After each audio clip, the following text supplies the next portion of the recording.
प्रिय विद्यार्थियों, समाजशास्त्रीय अभिमुखन के बारे में इससे पहले वाले वीडियो में आप देख चुके हैं। समाजशास्त्रीय अभिमुखन के दो पार्ट हैं, जैसा कि आप पहले से जानते हैं। इससे पहले वाले वीडियो में आपने साइंटिफिक ओरिएंटेशन के बारे में देखा है, यानी वैज्ञानिक अभिमुखन।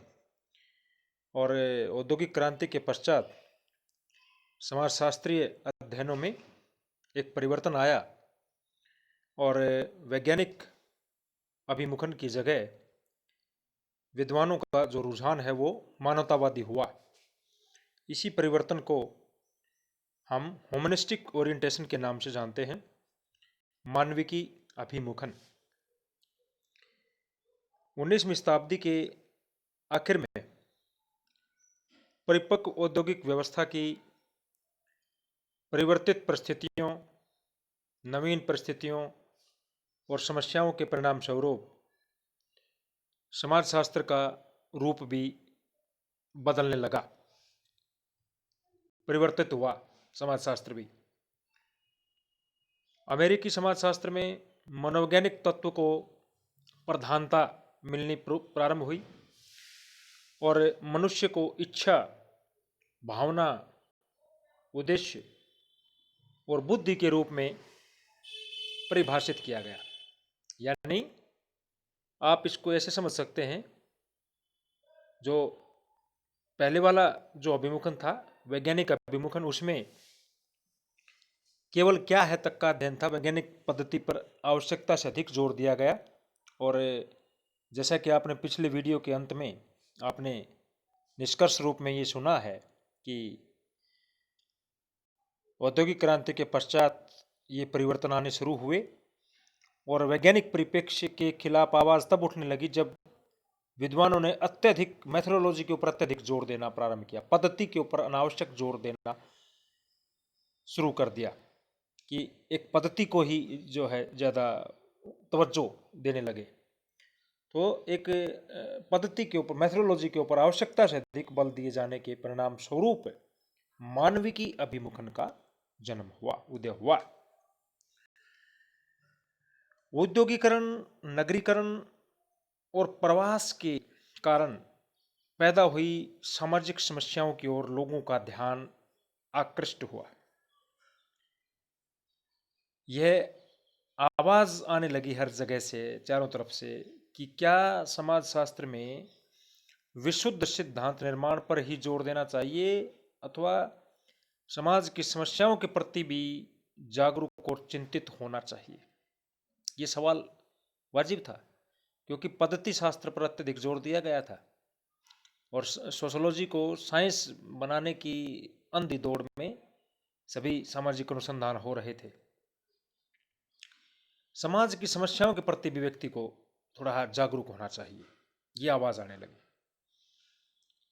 और इन्हीं बदलते हुए हालातों में समाजशास्त्र में मानविकी अभिमुखन प्रारंभ हुआ, शोधों में, अनुसंधानों में। यह अभिमुखन, ये जो ओरिएंटेशन था, समाजशास्त्र के परंपरागत वैज्ञानिक अभिमुखन के बिल्कुल विपरीत है। जो पहले वाले वीडियो में देखा उसके बिल्कुल विपरीत है। यह उन उपागमों की ओर संकेत करता है जो समाज को इसमें रहने वाले लोगों के दृष्टिकोण से समझना चाहते हैं। यानी अपना अपना दृष्टिकोण है, अपना अपना नजरिया होता है उन लोगों के दृष्टिकोण से समझने का, जो लोग रहते हैं। भाई, अब समाज व्यक्तियों के समूह से बनता है, तो व्यक्तियों की समस्याओं को तो जानो। तो उन दृष्टिकोण, ये एक अलग दृष्टिकोण था वैज्ञानिक दृष्टिकोण से। और वैज्ञानिक अभिमुखन को चुनौती यूरोप में पिछली शताब्दी के आखिर में सर्वप्रथम डिल्थे द्वारा दी गई। और डिल्थे द्वारा आनुभाविक परंपरा के विरोध में जो है स्वर उठाया गया। अमेरिका में इसी से मिलता जुलता दृष्टिकोण चार्ल्स कूले का भी था। चार्ल्स कूले ने प्राथमिक और द्वितीयक समूह की अवधारणा दी थी, जो आप इसी बीए फर्स्ट पेपर के सेकंड यूनिट में पढ़ोगे आप इसके बारे में। चार्ल्स कूले जो थे वो अमेरिकी समाजशास्त्री थे और वही डिल्थे से मिलता जुलता दृष्टिकोण उनका भी था। वास्तव में पिछले कुछ दशकों में विकास जो विज्ञानवादिता जो थी उसके ऊपर बहुत ज़्यादा जोर दे दिया गया और इसी की प्रतिक्रिया में ये चीज़ उभर करके सामने आई थी, जिसको कि हम क्या कहेंगे, मानविकी अभिमुखन, यानी कि मानवों के ऊपर जोर दो आप, मानवतावादी दृष्टिकोण होना चाहिए। मानविकी अभिमुखन में वस्तुपरक अध्ययन की बजाय विषय परक अध्ययन पर जोर दिया गया है। देखिए इस चीज को हाईलाइट किया है, इस चीज को ध्यान दीजिए आप कि समाज शास्त्र में जो शोध कार्य होते हैं, अनुसंधान होता है समाज विज्ञानों में, उसमें दो प्रकार के परिणाम होते हैं। एक होता है ऑब्जेक्टिव और दूसरा होता है सब्जेक्टिव। तो जो वैज्ञानिक परिप्रेक्ष्य था, वैज्ञानिक जो अभिमुख था, उसके अंदर वस्तुपरक अध्ययन होते थे, ऑब्जेक्टिव। और ये जो नई चीज आई वैज्ञानिक के अभिमुखन की प्रतिक्रिया स्वरूप, जो आज आप वीडियो देख रहे हैं जिसका, मानवीय के अभिमुखन, मानवीय के अभिमुखन में वस्तु परक की बजाय विषय परक अध्ययन पर बल दिया जाने लगा। समाज के बजाय व्यक्तिगत अध्ययन, व्यक्तिगत अध्ययन को ज्यादा महत्वपूर्ण माना जाने लगा और इसके अंतर्गत सामाजिक यथार्थ को, सोशल रियलिटी, यानी कि समाज की वास्तविकता क्या है, सामाजिक यथार्थ को समझने के लिए बोध अथवा समझ पर ज्यादा जोर दिया गया। बोध अथवा समझ को कहते हैं अंडरस्टैंडिंग। आप कहते हैं कि इतनी अंडरस्टैंडिंग, एक शब्द के लिए हम शब्दावली इस्तेमाल करते हैं कि ये कॉमन सेंस की बात है या ये एक इतनी अंडरस्टैंडिंग होनी चाहिए, ये जो चीज़ यूज करते हैं अपन दैनिक जीवन में इन शब्दों का। समाज शास्त्र का मानविकी अभिमुखन ऐसे अध्ययनों का पक्षधर है, ऐसे अध्ययनों का हिमायती है जो व्यवस्था के विरोधी हैं, अर्थात परिवर्तन के हिमायती हैं, और ऐसे अध्ययनों का पक्षधर नहीं है मानविकी अभिमुखन जो व्यवस्था के पोषक है। यानी कि वैज्ञानिक अभिमुखन में आपने देखा था, पढ़ा था, यथास्थितिवाद है, अर्थात व्यवस्था का पोषक है, यथास्थिति को बहाल और जो ला एंड जो ऑर्डर है, सिस्टम है, उसके अंदर विरोध नहीं करता वैज्ञानिक अभिमुखन। लेकिन मानविक अभिमुखन जो है ऐसे अध्ययन कार्यों का पक्षधर नहीं है जो व्यवस्था के पोषक हैं या व्यवस्था के समर्थक है। इसलिए इस अभिमुखन के अंतर्गत व्यवस्था का विरोध किया जाता है, जो वर्तमान में जो स्थिति है उसका विरोध किया जाता है और ये बताया जाता है कि इसकी जगह पर क्या स्थिति होनी चाहिए। जैसे मैक्स वेबर की जो पद्धति है वो मानवीय की समाजशास्त्र की पद्धति है, जिसको वृष्टिहीन का नाम दिया गया। वृष्टिहीन जो है जर्मन शब्दावली है, जर्मन भाषा का शब्द है वेबर की वृष्टिहीन पद्धति। ये वो पद्धति होती है जिसमें समूह और समाज की बजाय व्यक्तिगत अध्ययन के ऊपर ज्यादा जोर दिया जाता है। सैद्धांतिक दृष्टि से ये जो समाजशास्त्र की मानववादी विषय वस्तु पर बल देता है। मानवीय के अभिमुखन समझ में आया होगा और उसके प्रमुख विशेषताएं कौन कौन सी हैं?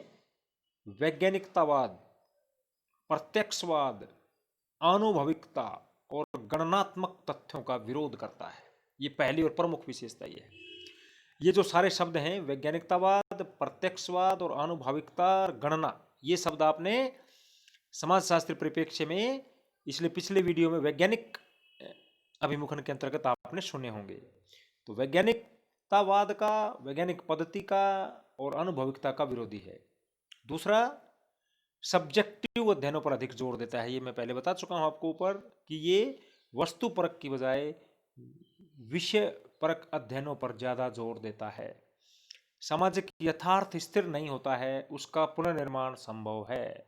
सोशल रियलिटी बदलती रहती है। इसका मतलब ये हुआ कि सामाजिक यथार्थ कोई स्थिर चीज नहीं है, कोई स्थिर तथ्य नहीं है, परमानेंट नहीं है, ये बदलता रहता है।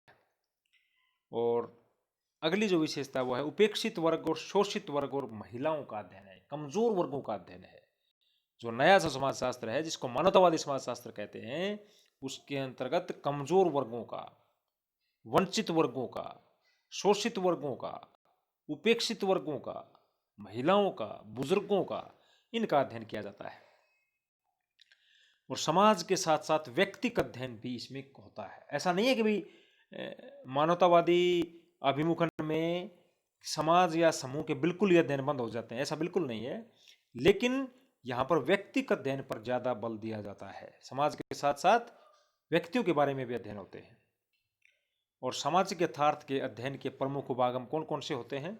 मानवतावादी समाजशास्त्र में, या यूं कह लीजिए मानविकी अभिमुखन के अंतर्गत कौन कौन सी अवधारणाएं प्रमुख हैं जिनके बारे में आप आगे चल करके पढ़ेंगे?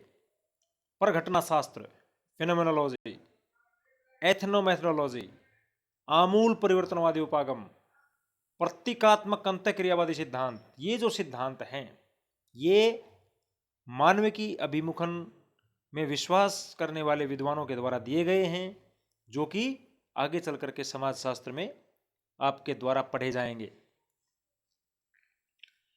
गार्फिंकल, अल्फ्रेड शुट्ज, पार्क, कूले आदि जो प्रसिद्ध समाजशास्त्री हैं, विद्वान हैं, वो मानविकी अभिमुखन से संबंधित विद्वानों का प्रभाव भी समाजशास्त्र में जारी रहेगा। ये जो चीज़, ये परघटना शास्त्र, एथनोमेटोलॉजी, आमूल परिवर्तनवादी उपागम जो हैं, ये नए समाजशास्त्र के जैसे उसकी एक परिवर्तनवादी अप्रोच है, रेडिकल अप्रोच है, उसके अंतर्गत जो चीज़ें देखी जाएंगी, जो पुराने जो अभिमुखन है वैज्ञानिक परिप्रेक्ष्य के विरोध स्वरूप।